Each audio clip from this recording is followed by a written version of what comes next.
Half-empty wine glasses on the coffee table, my phone on silent, a single unread article glowing at the edge of my nightstand. I held the idea like a foreign coin, heavy, unfamiliar, worth looking at but maybe dangerous to keep. We asked a question and almost lost the answer, each other. Welcome to SNJ Pride. I'm Samnang. This is a story about curiosity, fear, and the small ethical steps we tried when opening our relationship moved from theory to real life. If you've ever wondered whether non-monogamy could ever be ethical or safe for someone like you, stay with us. And I'm James. If you've ever felt that tug, something changing inside your relationship and not knowing how to name it, you are exactly who this episode is for. We'll tell you what happened for us and offer a practical experiment you can adapt, always with consent and safety first. Let's set the terms quickly so no one gets lost. When I say ethical non-monogamy, I mean intentionally designed agreements where both people consent, know the risks, and keep dignity as the baseline. It's not open season or a loophole for secret life. It's a deliberate, negotiated change. The stakes, jealousy, safety, identity, are real. That's why we tested, not jumped. Scene 1. Admitting curiosity to myself.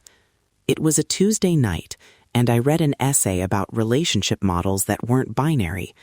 I remember laughing out loud, then feeling guilty, then curious.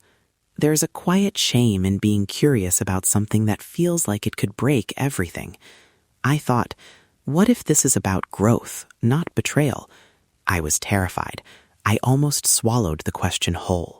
Hearing you admit curiosity later, what I remember is your eyes closing like you were trying to make the thought disappear. I didn't want to jump to conclusions. I wanted to listen, but my chest tightened.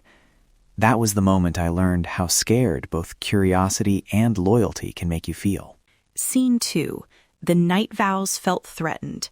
I tried to speak about it like an idea, and you heard it like a betrayal. Our voices rose, not because we wanted to hurt each other, but because old promises got triggered. I said things like, "What if we tried this?" And we both heard, "What if I leave you?" I almost gave up right then. This is the truth of it. Language matters. The way you bring up a scary idea can sound like an attack. I couldn't pretend I wasn't terrified. My mind went to the worst-case scenarios. But I remember pausing and trying to say, I hear you. That simple line, really, I hear you, changed the trajectory. I didn't have solutions, but I wanted you to feel seen instead of wronged. Scene 3. The first negotiated conversation that didn't end in silence. We sat with rules on paper, small, reversible things. We called them dignity-first agreements. And that's when we both learned something huge. Curiosity can be handled like an experiment, not a verdict. Here's what we tried and why it mattered. Toolkit number 1, transparency rhythm. We agreed on a weekly check-in. No surprises, just a safe container. The point wasn't to interrogate, it was to create a predictable rhythm so neither of us felt blindsided. We decided what counted as shareable information. Dates planned, emotional shifts, and anything that could affect our primary life together. From where I sit now, that rhythm was everything. Knowing we'd have a set time to talk meant I could hold my worry until then, instead of letting it explode at random moments. It gave me agency. I wasn't at the mercy of surprises. Also, small, consistent sharing builds trust faster than grand gestures. Toolkit number 2, safety and sex rules. This is non-negotiable. We set explicit boundaries about safer sex practices, testing cadence, prep conversations, and condom expectations depending on context. We also agreed on visibility rules, what stays private, what we announce to friends, and what is public-facing. No one should have to wonder about their sexual health or social exposure. We named that piece out loud. Medical safety is part of emotional safety. It's practical, not sexy to talk about tests and timelines, but it's how you keep each other physically safe. At the first sign of any risk, the experiment stops. That's the rule we promise to respect. Toolkit number 3, time and attachment limits. We scheduled date nights and re-entry checklists. If one of us had an outside connection, we built in immediate reconnection rituals. Simple things: a text after a date, a debrief over coffee, a 2-hour check-in that evening. The goal was to prevent drift. We decided emotional intimacy and household priorities stay primary, and new experiments must not erode our existing life. And here's what I added: a veto power that isn't a power play, but a safety valve. Either of us could press pause on the experiment without shame. That mutual veto was crucial because it made the experiment reversible. Consent isn't a one-time yes, it's ongoing. We also needed language for the moment jealousy showed up. Jealousy is not a moral failing, it's data. It tells you something about attachment, fear, or unmet needs. So we practiced 3 curiosity phrases to use in the moment. I'm feeling scared right now. Can you help me understand? I notice I'm jealous. Can we sit with that together? I'm worried. What would you need from me in this moment? These phrases turn a shutdown into a conversation. I want to pause there. When you say, I'm feeling scared, I don't get defensive. I try to listen and ask a follow-up question. That 2-step repair ritual, name the feeling, ask a small practical question, helped us move from reaction to curiosity. It doesn't erase pain, but it creates a path forward.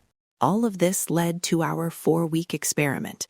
We wrote a 1-page proposal: objective, rules, stop signals, check-in schedule, and measurable outcomes. Objective: test whether brief, defined outside connections could exist without undermining our primary partnership. Rules: transparency rhythm every Sunday, testing protocol every 2 weeks, no overnight stays, immediate debrief text, and mutual veto. Stop signals: any secret keeping, disrespect, or emotional shutdown. We set the timer, 4 weeks, and agreed to a debrief at the end whether to continue, adjust, or stop. During the experiment, I learned how important small rituals are. After a weekend where I felt tense, we did our Sunday check-in, and I said what I needed: more reassurance, a shared calendar of outside dates, and a hug afterward. That sounds small, but it was huge. The experiment taught us that reversible steps and rituals protect trust. We also tracked journal outcomes: what triggered jealousy, what eased it, and concrete behaviors that built security. That journal became our evidence file, not our indictment. If something consistently made one of us feel unsafe, we amended the rules. The experiment was never meant to be ideological. It was purely data-driven. Does this help or harm our relationship? Here are the 3 big lessons we walked away with. 1, consent first always. If either of us wasn't fully on board, the experiment ends. 2, reversibility matters. Make changes that can be undone without long-term damage. 3, dignity as baseline. Everyone involved deserves respect, clarity, and care. Those 3 things kept us safe and human. If you're listening and you feel fear, know this: your fear is valid. You're not broken for being afraid. The beautiful part is that curiosity doesn't obligate you to act. You can hold a question without answering it forever. If you do choose to test, choose small, reversible steps so both of you can change course without losing ground.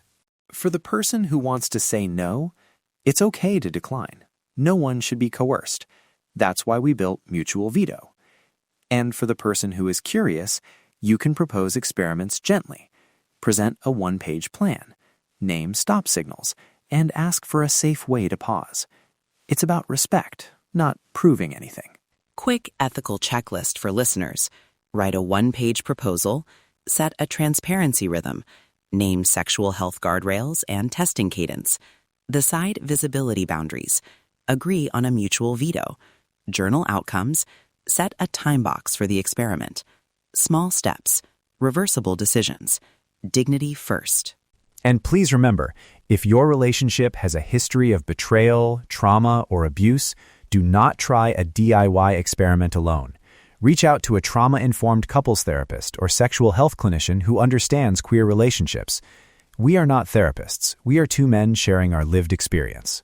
We also want to be clear about sexual health, talk about PrEP, testing, condom use, and when to pause. Talk to LGBTQ+ friendly clinicians and get clarity before you start.